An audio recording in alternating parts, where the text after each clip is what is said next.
Épilogue. Elle arriva à destination dans la nuit, cachée à l'arrière d'un fourgon. Au cœur de la montagne, le centre de la résistance, où elle était attendue, se montrait particulièrement actif. Son dernier discours lui avait paru bien dérisoire. Il ne restait de l'Alcétie que quelques révélations dispersées sur les réseaux et rendues suspectes par les déclarations officielles. Elle fut conduite à l'intérieur de l'immeuble de commandement. Après quelques secondes, Philippe entra à son tour. Elle se jeta dans ses bras.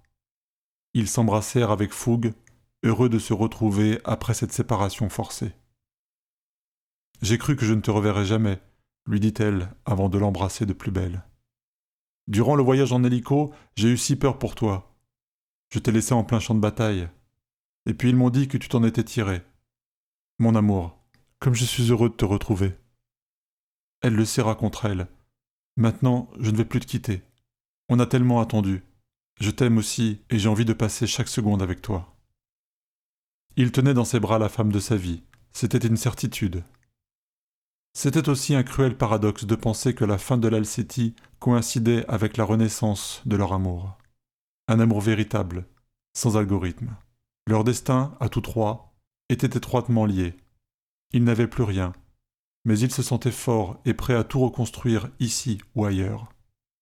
Elle laissa couler des larmes de bonheur à l'idée d'être avec lui désormais. C'était la seule chose qui comptait. Il effaçait par sa simple présence des semaines, des années de douleur et de lutte. C'est à ce moment que Lucerte entra à son tour dans la pièce. « Bonjour à vous, leur dit-il avec sa distance habituelle. Pardonnez mon intrusion. » Ils s'éloignèrent l'un de l'autre et reprirent une tenue digne. Lucerte leur inspirait toujours crainte et respect.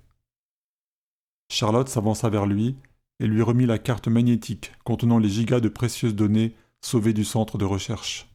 « Voilà, ma mission est finie, mais je crains que nous ayons échoué. »« Nous n'avons pas échoué, répondit-il.